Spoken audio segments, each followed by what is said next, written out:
Bob Chick back with another installment of The Last Rep. I'm here with the one and only Kevin Levrone. Kev, what's up, buddy? Hey, Bob. We're 2 weeks out. Yeah, 2 weeks out till showtime. Yeah, we're there now, man. Pretty much. That was probably the fastest 5 months in your life, huh? Guessing, right? Yeah, my whole entire summer went to back and forth to the gym, back and forth to the gym. That's it. So how you feeling right about now? I mean, generally speaking, you're a week and a half out of showtime, 2 weeks, till just under 2 weeks until actual stage time. You're usually dragging pretty much and all that, but you haven't been down this road in a while, my friend. Yeah, it's been quite a while. Sometimes I wonder why. What did I get myself into?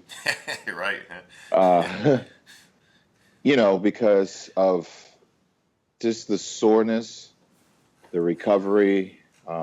Each and every day you wake up, you feel the aches, you feel the pains, and I don't ever think it goes away.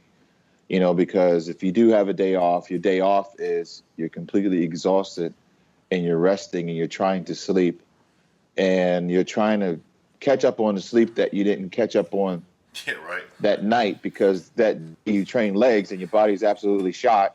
You know how it is, man. And so you find yourself sleeping 2 or 3 hours in the middle of the day, just trying to catch up on sleep at night. I get up in the morning, 5:30, 6 o'clock. I just implemented the cardio, so doing about 45 minutes to an hour fasted cardio. Leaving there, taking my son to school. After that, I go to the gym and train for about 2 hours. I go to Smarter Team Training. That's a training facility that trains athletes, as far as all types of athletes, baseball players, football players, and they do my detailed work, like the flexing and squeeze, just small detailed work. Sure. And you find yourself nowadays, Bob, I mean, there's so many different types of equipment, more advanced equipment other than just the barbaric stuff that we used to use. So I'm reaching out, doing that kind of stuff. And then also then going back and doing my hardcore training, the legendary training stuff that we're used to doing. The basic squats, the bent over rows, the heavy T-bar rows, the heavy seated rows, the heavy lat pull downs, all these things, compound movements for the mass. And you know me, man, I always train heavy and I always grow into a show. So for me, a day goes in a matter of hours. I mean, it goes pretty quick.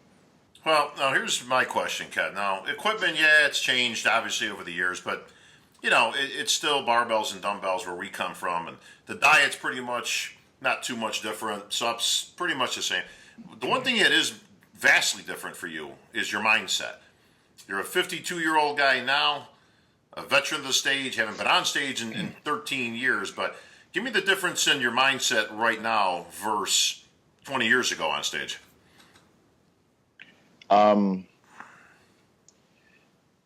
It's the same because you reach a point in your training where everything becomes familiar with you again. When you go in a gym and you reach a certain point, like now, I can do behind the neck press with 315 for reps, and that's very familiar. Before, I would doubt when I first started about 5 months ago. I mean, I was a little 210 pounds, maybe, I was small. Now I'm 240. Well, actually, this morning I weighed 248 raw without any food in my stomach. Tonight I'm about 252. So everything come back familiar. That mindset kicks in. You go back to that war zone mentality. You start eating that fish, rice, and broccoli. Your face start coming down. Things start getting familiar. The atmosphere around you. So everything clicks back into, hey, this is part of who I am. And you start taking your shirt off and seeing things that you really recognize. I think the challenge is getting to that point, knowing how you feel when you get there. You've already felt that before, so it becomes very familiar. Now it's very easy for me to gauge and say, okay, this is what I need to do. I've done it before. I've competed 68 times before in a matter of 10 years. So that's averaging about 8 shows a year. So right now, I'm very much in a comfortable zone, a comfort zone right now. because I pretty much feel like I got control now. Sure.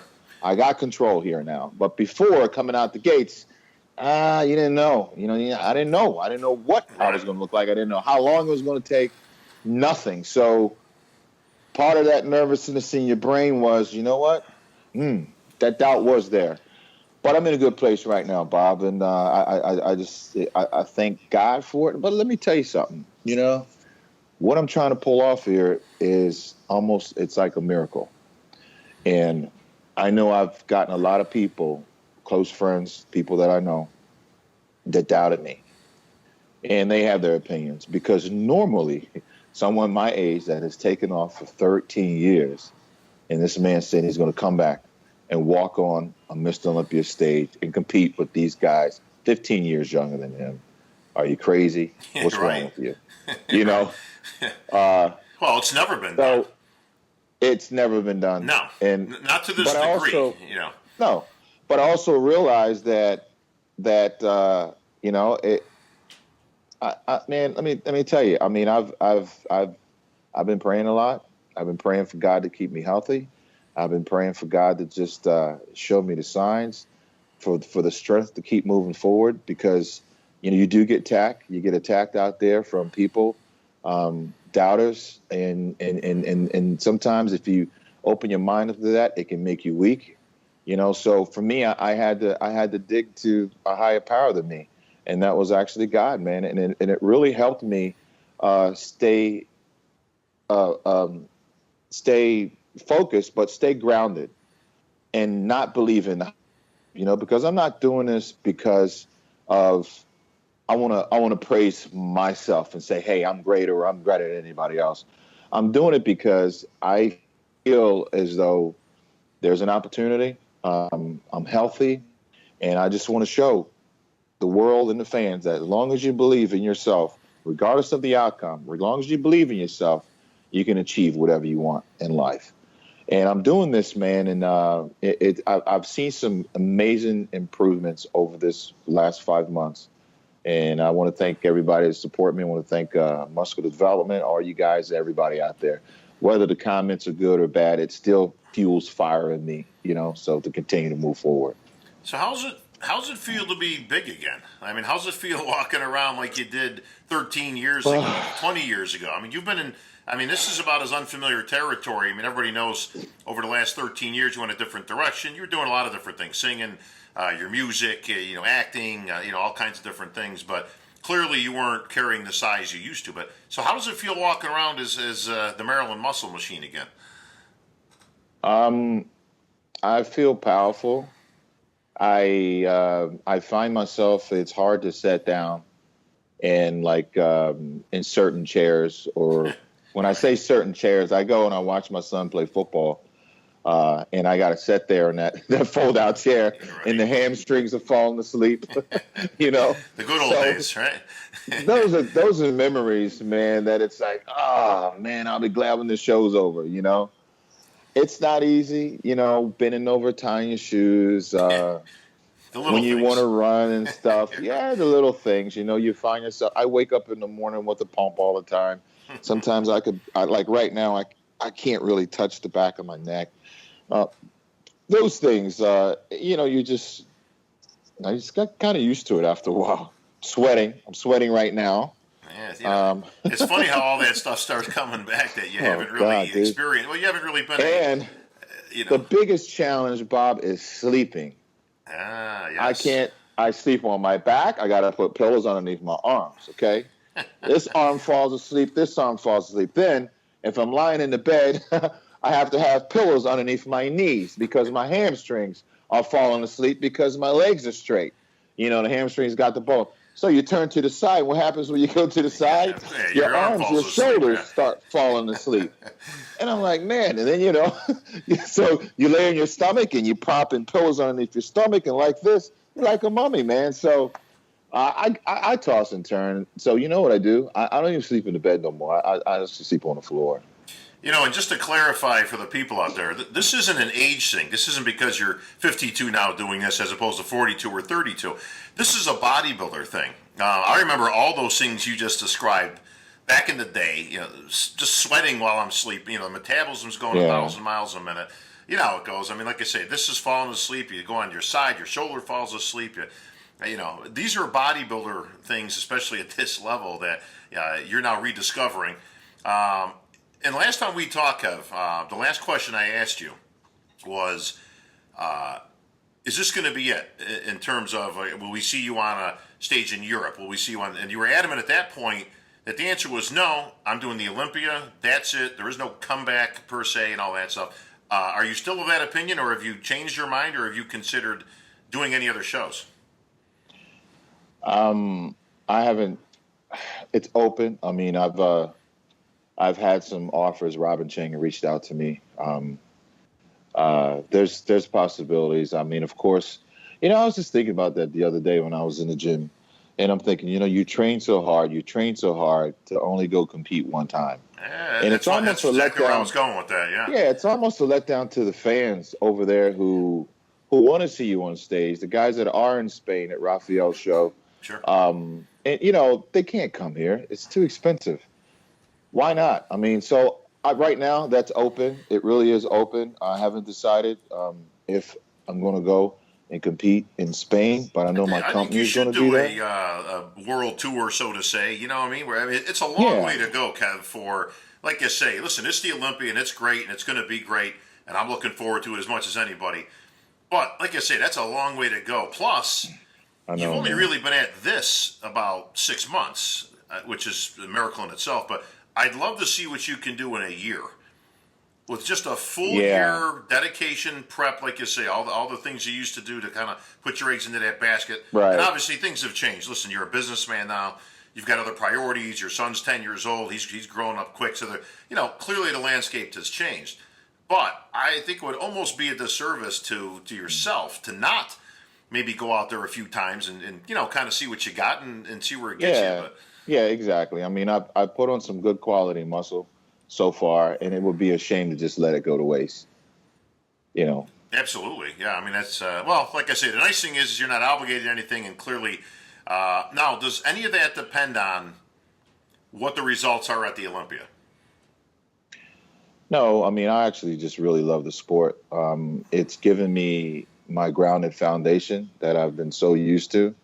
Actually, when I stopped bodybuilding, I was kind of felt something was missing. I hate to use the word depressed or whatever, but when you've been doing something so long and it's become a part of your life, and then all of a sudden you just completely stop, Sure. I completely stopped. And I think I was just trying to replace that with business adventures, did some things in acting, to try to fulfill that void. This is who I am. This is what I believe God created me to do. And I tell you, man, I've just been so fortunate already, Bob. I feel like I've already won and came through the finish line with Blaze of Glory, because I've had so many people around the world, so many different languages, so many different religions reach out to me, and people saying, Kevin, you really inspired me to train.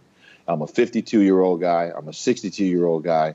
I'm a 48-year-old guy. I'm giving up. But by you coming back, man, this is really, you're representing us. You're representing old school. You're representing, what this sport was built on, and it just makes me feel good. Like I said, I already feel like I've done so much and accomplished so much, not for me, but for our sport. Our sport it kind of got stale. It kind of got boring. It kind of, the fire kind of went out of it. For some whatever godly reason, but that's kind of like what happened. And I think me making the decision and spending time really trying to, talk to Robin and Jim Maine and everything, and coming back, I mean, it's really lit a fire underneath. Everybody's so excited. And for me to be able to go out there and represent the era of the 90s and almost bring back completely 100% the way I left off that stage, it's pretty exciting, man. So I want to go out and put on a really good show for the fans, represent what bodybuilding, Ben and Joe Weider created this sport to be about. It's about beauty. It's about class, being a class act. And just that's what I want to do, man. So I'm really looking forward to walking out there in Vegas and putting on the best show, Well, Kev, let me fast forward. Today is Thursday, actually, so we're doing this in pretty much real time. Um, on another Thursday, we're going to be at the press conference. And this is a little bit different. And you've been to some press conferences, obviously, since you've hung them up, back in the old days. And to me, they were as boring could be back then. Everybody had the suits on and all that. Nobody really, got into much of anything. You remember those. Yeah. They're obviously much more entertaining these days. A lot of stuff going on. You've seen some of these. How much you intend on lighting that up? You talk about lighting that flame and all that kind of stuff. Well, that torch is going to get lit up real quick on Thursday. And, Phil, he ain't messing around. And none of these guys are messing around, of course. But you intend on coming out with both guns ablazing? Or what kind of a Kevin Levrone are we going to see at the press conference this year? I actually feed off the atmosphere. I'm not one to talk a bunch of trash.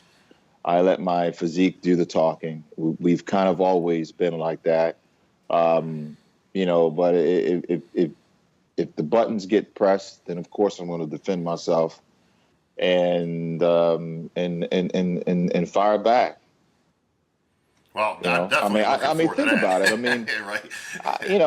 A lot of people would be like, well, how did Kevin earn a spot here? How come Kevin didn't qualify and we have to go through all this to qualify? And so there's so many questions, that people have. What makes him special, and that he can just walk up here on stage and, so all of these things. So, I'm going to get probably asked a lot of questions. I don't want to come off cocky, but I want to come off confident. Sure. And, I'm there. I'm not walking on stage to just stand there. I'm walking on stage to actually win the show. So, absolutely. Listen, I've known you for many years. I know what a competitor you are. For anybody that thinks you're just going out there to wave your hand and say hello, I got news for him. That ain't Kevin Levrone. You will absolutely be there to, do what you do, man. Listen, that's the only way you know. You don't really know anything different. Yeah, that's how I was born and bred into this sport, man. It's the hard work ethic, and you got to think that came from a guy called Dorian Yates. Yeah. Dorian Yates raised the bar, so we had to raise the bar. It was nothing fun. There was nothing fancy about trying to take this guy out. This guy was over there in the coldest place ever in England, training down in the basement, going hardcore. And you just saw those sick black and white photos. And continuously, he just got bigger and bigger and bigger. He didn't communicate. And that's how he got the name The Shadow. And I at 6 years doing battle with this guy, And he wasn't 5'8". He wasn't 230, 245. No. Dorian Yates was a man's man, And so you have to go to that place. And I don't want to say a dark place. But as men, we're built as warriors, so doing battle with someone like him, there's that thing that just clicks in your brain at a certain point to where the atmosphere smells and feels like you've been there before. It's almost like smelling blood. Sure. So yeah, you got to go there with guns blazing and everything wide open, and that's who I am, man. That's who I am. Well, I can't wait to see that. And but Chick, yes, got a question for you. Got a question for me. I like that. All right. All right, sir. Now, when you first heard that I was going to come back and do this, what did you think? Hey, I thought you were out of your mind. And I'm like, Now, obviously, I see you all the time. We see each other every couple months at a show or, we're at whatnot. So we catch up quite often. But I didn't give it a lot of stock, and I'll tell you why. We've heard this before. This isn't new. You've thrown out some teasers here and there. And for the most part, I knew you were, just kind of throwing some crap out there to have some fun. So I didn't know really whether to take it with any sort of genuine intentions or it's just Kevin messing around. And actually, it wasn't until you came out at Pittsburgh and got on the microphone with Jim Mannion standing right next to you, and you made that exclamation. I said, Kevin is not messing around this time. This is not Kevin playing around with the fans or having a little bit of fun at their expense or, throwing some teasers out there. So that's when I first knew that you were serious. And then, of course, the second thing that popped in my mind is I hope he's got enough time to get that magic back because that wasn't that much. That wasn't a whole lot of time. However, Right. as I've said in interviews before, again, we go way back. You are the biggest super responder I've ever known. And like I said, again, months ago, if anybody could do it, if anybody has a shot at doing it, if anybody has the mindset to do it, it's Kevin. And I don't give that to anybody else. I mean, seriously, like if Flex Wheeler wanted to come back tomorrow, it ain't going to happen like that. If Sean Ray wanted to come back tomorrow, it's not going to happen like that. Yeah. So I mean, but I was excited. I mean, I think it's a great move for. I think it's a great move for you personally. I love the idea that you're kind of back to old Kevin again. I mean, this is what I knew. I mean, this is what I grew up with. Did you see that post that picture I posted up in the gym? I was just getting to that now. So in the gym, in the tank top. I see two pictures. I saw the one in the gym in the tank top. I saw one from you, which is pretty impressive. You're doing the kind of your hands-on most muscular. What was I doing? Yeah. Today at the gym. Now I got to ask you this now. So I saw that picture, and it's and decently impressive. Go ahead. The other pictures I saw online of the back poses. Are those new? Where did they come from? You can't pay attention to those. Well, everybody's paying attention to them but the main question is when were those taken? You have to pay attention to what I post. When were those pictures taken? What ones? The ones, not the ones that you did with the back poses. You're doing a back double bicep shot in particular. It was posted on a different site. Was purported to be put out today, as of September 1. I'm not even going to respond to that material. Well, you can at least tell me if it's fresh or not. Is that a recent picture or not? I mean, I got to be honest. Bob, you're good. I'm not responding to that material. Come on, bro. You're killing me over here, man. Listen, come on now. They're two different worlds, okay? Anybody amateur can see. The back shots are okay. I got to be honest. The shot you posted is night and day. Oh, yeah. Of course. So there's no way that back pose is recent. It's supposed to be like that, Bob. It's supposed to be like that. Come on, baby. You're still fun, man. It's all here. It's all there. Are you just messing with your competitors? Because listen, we're playing chess. Don't you know how to play chess? You know me as well, my friend. You know me as well. Yeah, I know you. So hey, you're the Masters Mr. Olympia champion. years ago, my friend. You know what's going on. Hey, listen, we're the only two people from the much talked about 1991 national championships that will be on the Olympia stage coming up in just a few weeks. I know, man. Now, granted, we'll be wearing two different kinds of suits, but wow, I'm glad you're emceeing the show. I'm glad you're in the show. Like I said, I'm excited. The fans are excited, and they got all kinds of questions, of course. I can't wait to get on stage and do my posing routine. Well, it's going to be cool. God. Unfortunately, there's a little bit of bittersweet to it in that the last time you were on an Olympia stage. 3 minutes? For you can take as long as you want, bro. They won't cut your music. Don't you worry. Well, you have 3 minutes, I think, right? You got it. Like I say, take 5 minutes, bro. Whatever you want to do. It's fine. And you're going to introduce me. Absolutely, bro. And you know what? You know how to say my last name. You know everything about me, so that'll make it even sweeter. Half Italian, finally, half amazing. Knows. I know. I do my best, bro. But it's a little bittersweet. And that the last time you stepped on Olympia stage, of course, we had Joe Weider, Ben Weider was still with us. Yeah, I know. So this will be your first Olympia as a competitor without Joe there. And of course, we all miss Joe, but I'm sure he's smiling down right now. There's nothing more he would have liked than you actually coming back. Has there been any time in this entire prep that you question actually seeing it through or not? No. Nothing. Not one time. No. So when you said, and let me ask you this here. We talked about Pittsburgh when you came out of Jim Mannion show and made that now famous announcement. Was that what sealed the deal for you? Like, did you have to make that announcement public in order to get those wheels moving and say, okay, listen, now I've committed and I got to go, or was it done before that? It was done before that. So you had set your mind that you were absolutely going to get ready for this comeback and all that, and then decided, obviously, to put the announcement out there. Mm-hmm. Yeah. It's got a lot to do with it, man. I mean, people think you're crazy, but you know what? I feel like God's just something God's telling me to do. you know, and I don't want to sound like keep preaching all the time, Hmm. but it's the truth. It's the truth, and that's why I haven't doubted it, and that's why I haven't let up off the gas, and that's why I continue to move forward, having faith. You know about Samson, right? Sure. Samson. I Victor think it's mature. Judges 16:28. Samson said, he prayed to God. He says, God, just strengthen me one more last time, and he did it. He did it for the greater cause of what people needed at the time. Um, Bob, what we're doing here is we're recreating the past, okay?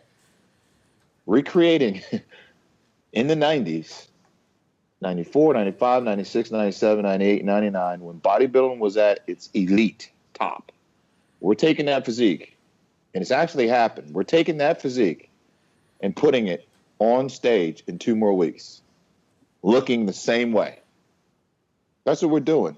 And I think that's a miracle, and for me to say it's only me and this is what I want and all that, it's not about me. It's about a greater reason, a greater cause. And I think the sport needs it. I think the fans of the sport really are fired up about it. So I have to follow through. I went places, man, and I used to always say, I want to compete, I want to compete, I want Oh to yeah. compete. And I always had it in my head, I want to compete, I want to compete, I want to compete. I was in Florida. This guy out of nowhere. I didn't even know who he is.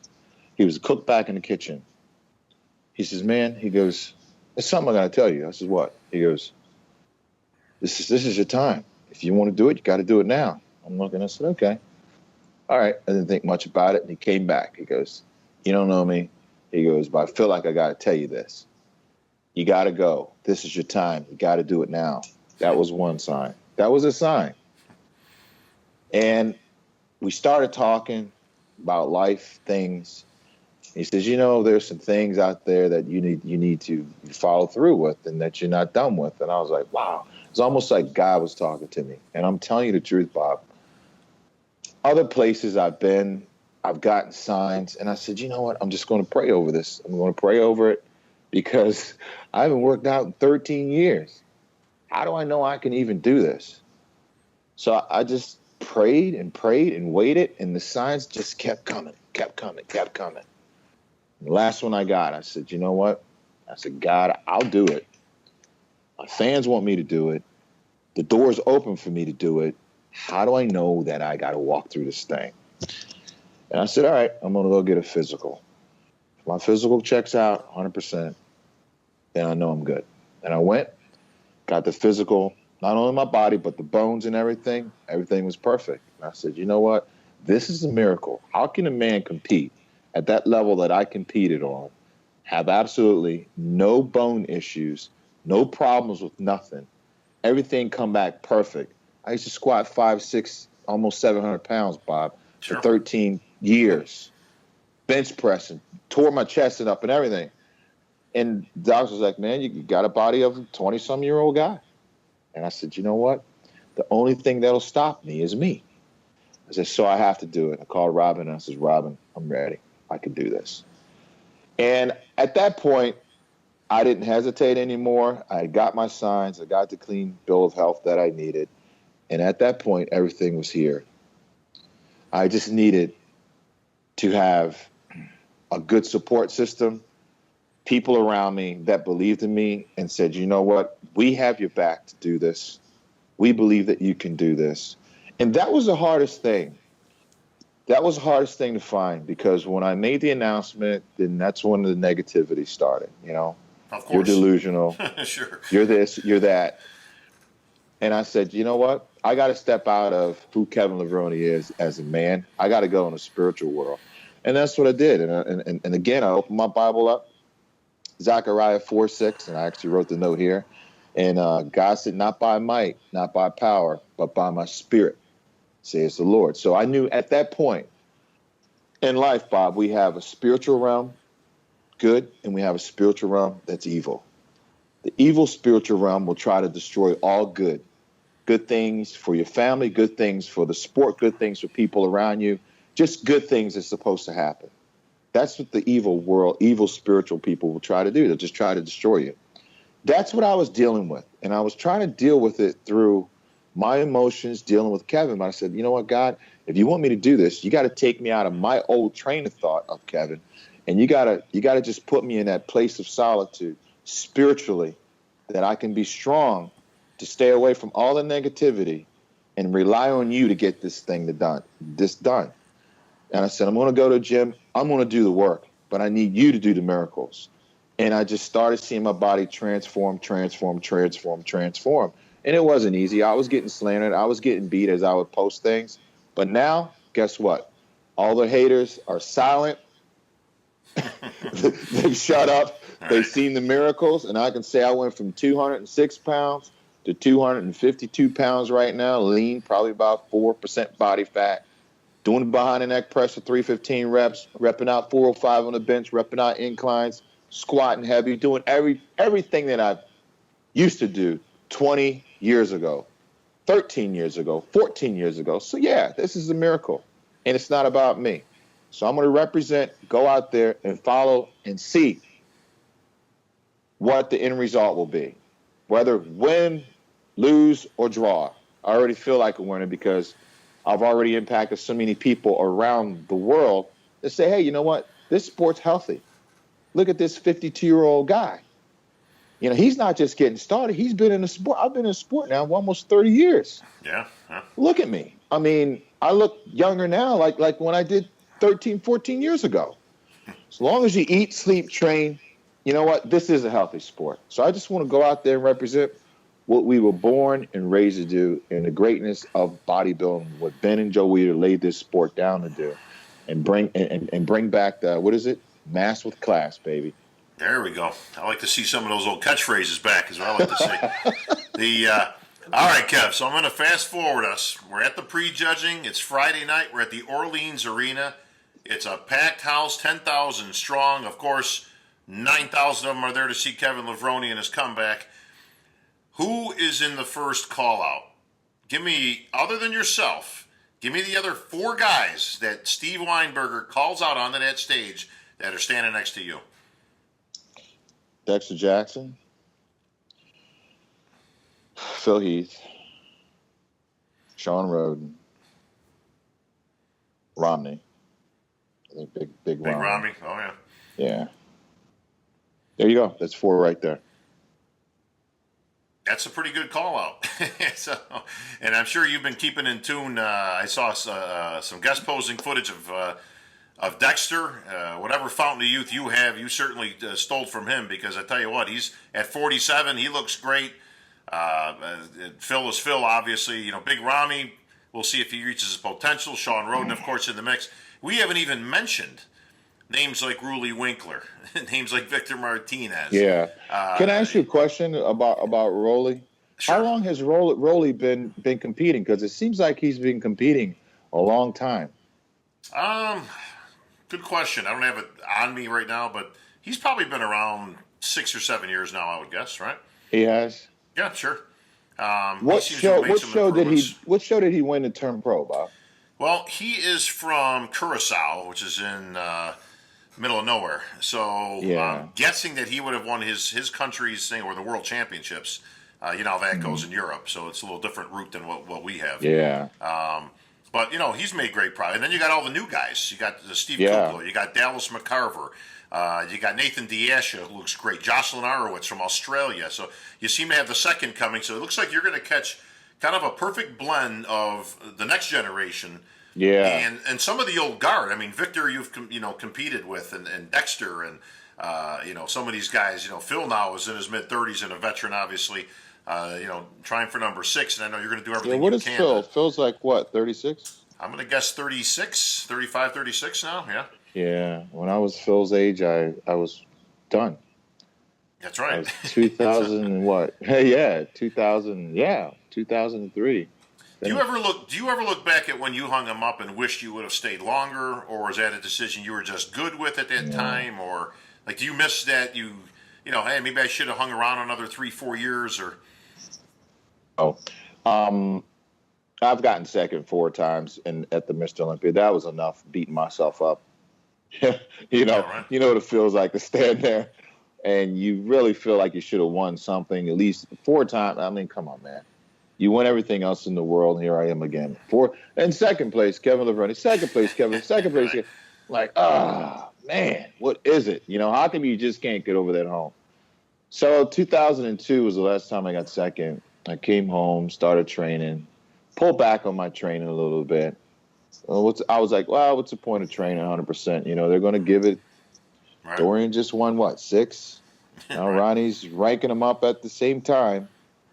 And kind of takes the wind out of your sails. But I tell you, I tore my tricep 6 weeks before the 2000. Oh, really? Oh, yeah, you can see. I don't think People I don't knew know that. that. No, I didn't know A that. lot of people don't know it. I tore my tricep doing lat pull downs 6 weeks before the 2003 Mr. Olympia. So I was unable to squat with my hands back like this. I was unable to bench. I was unable to do a lot of things. And of course, people say, wow, Kevin Levrone's legs suffered or he looked like this or whatever. But yeah, I mean, hell, you tear your tricep 6 weeks before a show. I still went and competed.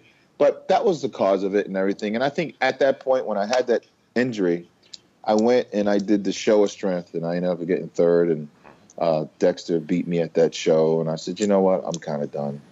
Sure. So I walked away. I just walked away. Well, nice that you had no regrets about that. You were good with it, but that was then, and this is now, Kev. And like I say, we are 2 weeks away. Hard to believe, but man, this summer has absolutely flown in terms of time, and I'm sure it's been even faster for you. Is there a time? Are you going to be good with where you're at physique-wise at the Olympia? Is it something that you wish you had an extra? Hey, man, if I had an extra 6 months, man, I could really show them. Or like, where are you going to be at in terms of? We always use these percentages, but will we see a 95% Kevin Levrone? Where do you think you're going to be? I'm going to have body parts better than what I had. I'm going to be better than the last time I was on that Mr. Olympia stage, of course. But I'm going to have better body parts. I'm going to have way better body parts. I'm not going to sit here and say, well, I'm this and that or whatever. I feel good about where I'm at right now. More time. Really right now, I just feel like I just want to go forward and get the show over with. Sure. I couldn't imagine if the show was another 2 or 3 months away from now.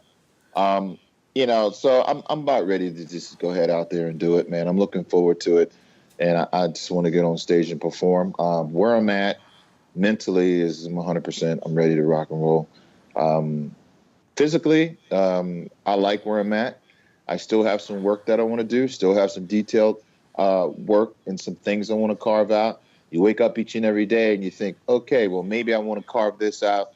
Maybe I should do this or maybe I shouldn't do this. So for me, I'm still running that fine rope of mass with deep cuts and shreds.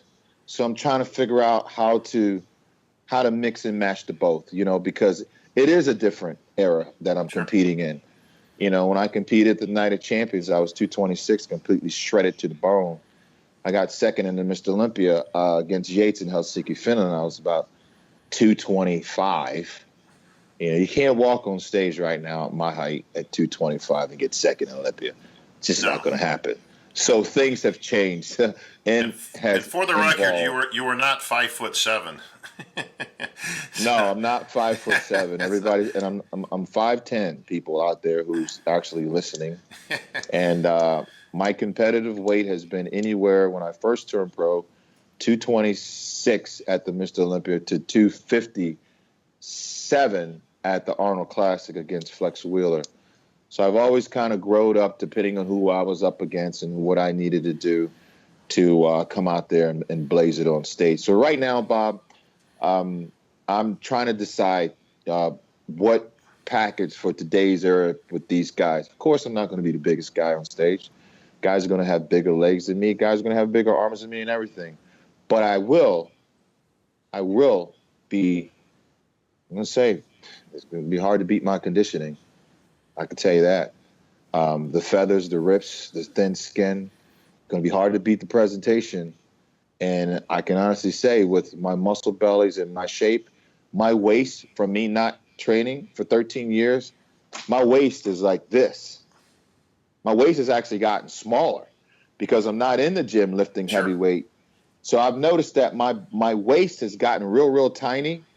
And that's an illusion. Bodybuilding is an illusion. So I think the overall racehorse looking package that I'm going to bring is that illusion of the tiny waist, small joints, the big 4-round muscle bellies on my frame. And I think that's right there is what's going to carry me over standing next to these guys, because a lot of these guys some of them look like football players that turned into bodybuilders. You know, they have bigger feet now. They have bigger knees. They have bigger, thick necks. Their heads are big. You know, their faces are full. You know, honestly. Right. No, it's true. It's a different not saying it's bad, but it's a different look. So that look of that sleek, you know, stallion, racehorse, you know, look, right? What is it going to look like next to these guys? That's going to be the most exciting thing ever. And that's what I'm looking forward to. You know, I can't wait. You know, it's going to be nice. You know, and again, you know, I'm going to look over this way, and I'm going to look over this way. It's not going to be Ronnie Coleman, who's 280 or 265 right. or 270, you know, looking like a silverback gorilla. Or I'm going to turn this way, and it's not going to be, you know, Dorian Yates. You know, I'm actually going to be looking down a little bit at these guys. So I'm looking forward to it, man. So that's yeah, my confidence level is up, and I'm going to bring it to him. Well, Kev, you mentioned that racehorse, and whether you're bet on Kevin Levrone to win, place, or a show, I'll guarantee right? You see them coming down? I see some cheekbones coming. Hey, when was the last time you seen that on the Mr. Olympia stage? Oh, that's been some time right there, man. We haven't seen anybody sucked in really in some years. So I see that game face coming. Tell me. It's been a while, man. You got to go back some years on that one. But yeah, you're seeing fuller faces, and like I say, the game is definitely different, Kev. Like you say, it's a different game. Yeah. Whether you like it, don't like it, anywhere in between. I know one thing: the fans love the idea that you're coming back, bro. We love it at the Olympia. I can't wait to get you in that hot seat at the press conference and get some fireworks going. But we are going to light that place up, bro. And oh yeah, you know me, I got a few questions for you. Yeah, no. Before we go, Bob, I just want to say thanks to Muscular Development for your support. So many, all the fans out there, I'm doing this for you guys, and the competitors out there as well. You know, guys, let's just go out there in Vegas in 2 more weeks, give these guys what they came to see, and light the place up. And I don't have anything against any of these guys, and I just want to go out there and have some fun. And let's rock and roll. Let's put on a show. All right, Kev. Well said, my friend. I'll see you in Las Vegas in just under 2 weeks now. Best of luck to you. Be healthy. Be on stage. And everybody, be in tune, man. Kevin Levrone making history at the 2016 Mr. Olympia.